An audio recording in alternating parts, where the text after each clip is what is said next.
శంభో శంకర తలారి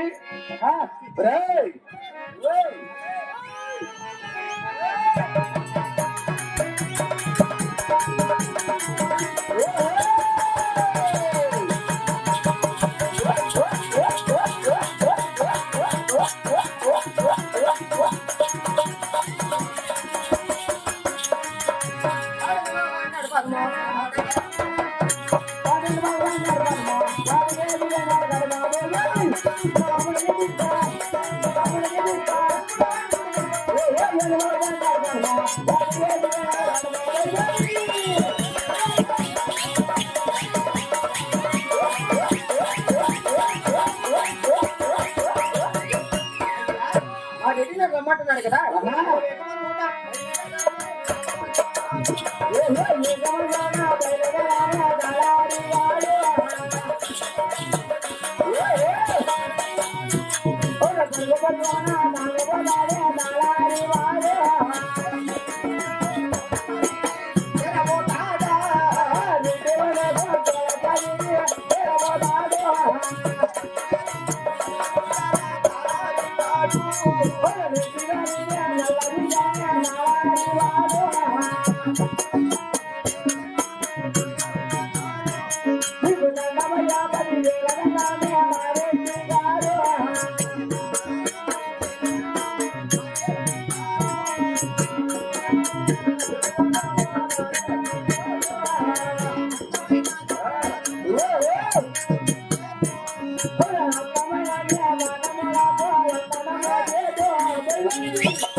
ఏమయ్యా రెడ్డి గారు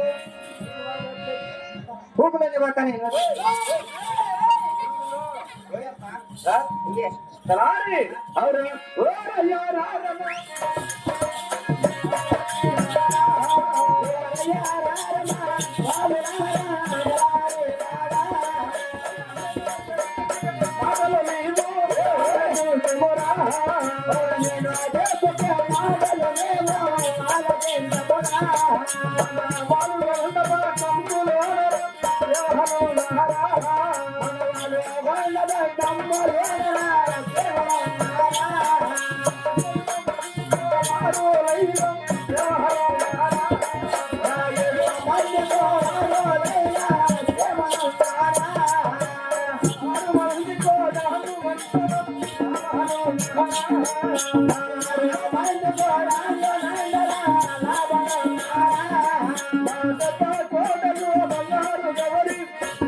పట్టణంలో నా 7 మంది కుమారులు 7 మంది కుమారులు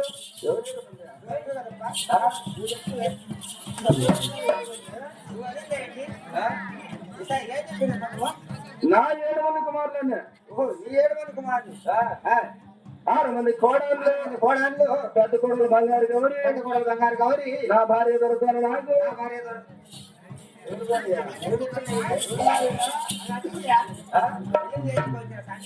ఎప్పుడా అందుకని వచ్చిందా నా భార్య 30 మంది చేతులు 26 మంది వాళ్ళు చిన్న పెద్దలు అందరూ కూడా ఎటువంటి కొరత లేకుండా అందరూ క్షేమంగా ఉన్నారా?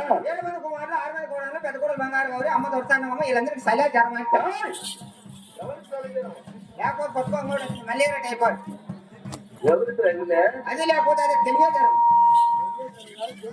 అదే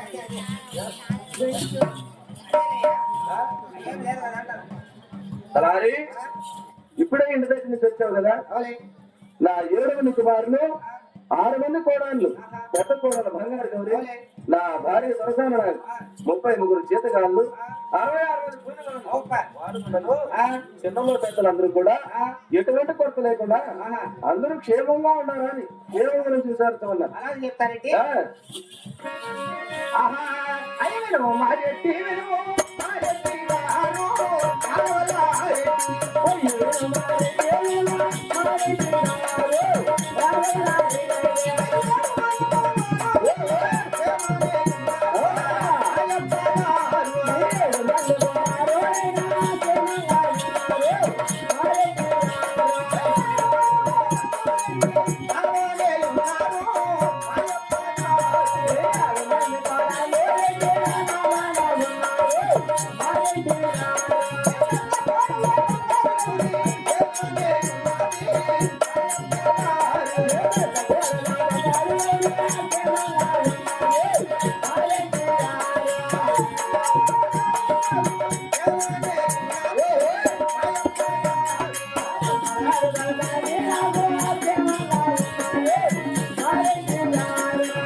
మన ఓలగుడిలో 7 మంది కుమారులు 6 మంది కూడా అంత క్షేమంగా ఉన్నారు. ఏప్పా చాలా మంది జనాలు వచ్చారా? భలే జరమయ్యా, ఎవరు జనమా? భలే జరము.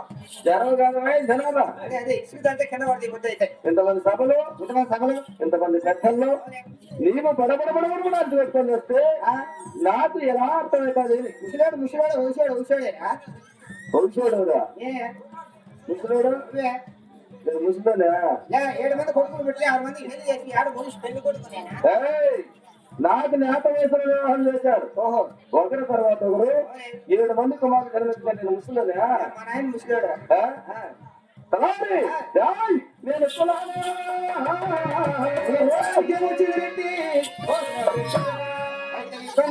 నా పేరేమయ్యా ఆ మాట చెప్తే నేను 7 పెట్ట పెట్టి నేను 7 మాత్రం పెట్టరా. పక్కనే ఏరు అవుతుంది, ఏట్లో 7 కూర్చి పైన కూర్చేస్తారు. నాకు పెద్ద రాగము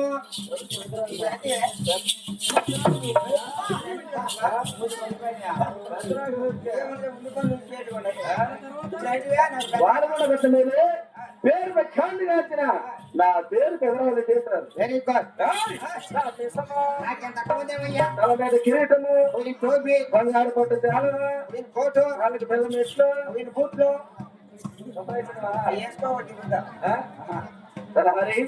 ఏదేమైనా బేటికి దగ్గర గుమస్తాగా దొరికావు. వాళ్ళు కూడా అందరూ క్షేమంగా ఉన్నారా? అందరూ క్షేమంగా ఉంటే ఆ రామలక్ష్మణ గంట కింద నా 7 మంది కుమారులు 33 చేతగాళ్ళు 66 మంది కూలివాళ్ళు సేద్యాలు వ్యవసాయము ఎలా చేస్తున్నారు, ఏ విధంగా పనులు జరుగుతున్న సమాచారము తొందరగా తెలియదు. అంటే రిటైర్ విధంగా నీ 7 మంది కొడుకులు 6 మంది కోడళ్ళు చేతగాళ్ళు మొత్తం చేతులు చేసేది నీకు తెలియదు అంటారా? నేను ఎప్పుడు కొత్త సాగుట్లో కొనుగొంటాను. ఇంటి దగ్గర నుంచి నువ్వు వచ్చావు.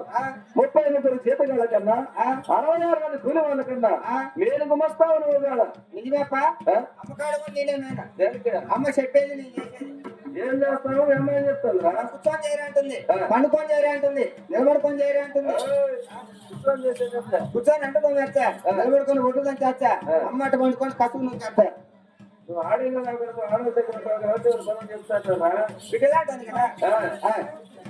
వారికి మంచిదిగా ఉంటావు కాబట్టి వాళ్ళు మంచిదిగా పనులు చెప్పి నేర్చుకొని నేను కూడా మంచిదిగా చూసుకుంటా ఉంటావు. కలారి ఏ విధంగా పనులు జరుగుతున్నాయో, ఎలా పనులు చేస్తున్నాయో సమాచారము తొందరగా తెలియదు. నీ కొడుకులు కోడళ్ళు చేతకాలు మొత్తం ఎట్ట పనులు చేసేది ఎట్టనే చెప్పాలి. ఆ మాట చెప్తారేంటి?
అలాగే ఎంతమంది ఆ కొడుకులు 7 మంది కుమారులు 7 మందిలో 6 మంది చేతులు చేస్తాను తప్ప మరి మిగతా వాడు ఈ చిన్న కుమారుడు లాస్ట్ కుమారుడు ఈయన వచ్చినాక పుట్టాడు వచ్చినాక అంటే జీతానికి 50 మంది వచ్చారు. మా ఇంటి కుమార్తెలు వచ్చినాడు. నీ ఇంట్లోకి జీతానికి ఎప్పుడు ఎంటర్ అయినాను అప్పుడు పుట్టినాడు నీ చిన్న కుమారుడు అవునులే. వాడు చేతాలు నాట్యాలు చేయడం లేదయ్యా ఏం చేస్తాడు? గోగోల బజార్లో పెద్దగుండు సాకులోల బజార్లో సరసాలు ఆడతాడు శివశివ శివశివ శివశివ ఇందిరా ఎట్టి వచ్చా ఆ, నేను అన్నానండి. మా అప్ప వచ్చా అండి అవునా? మరి వాళ్ళు కూడా కుటుంబంలో నాకు 7 మంది కుమారులు అందులో 6 మంది మాత్రమే సక్రంగా సేతం చేస్తున్నారు. చిన్న కుమారుడు 7వ కుమారుడు వెంకటరెడ్డి సేతం చేయకుండా బంగారాలు బతిగుండు భోగవరం సరసంగా ఆడుతున్నాడంటే నాకెంత అవమానము ఎంత పరిచయం నాకు కూడా ఉన్నాను కదప్ప అంటే మీ ఇంట్లో మేలుకొని వచ్చావురా నేనే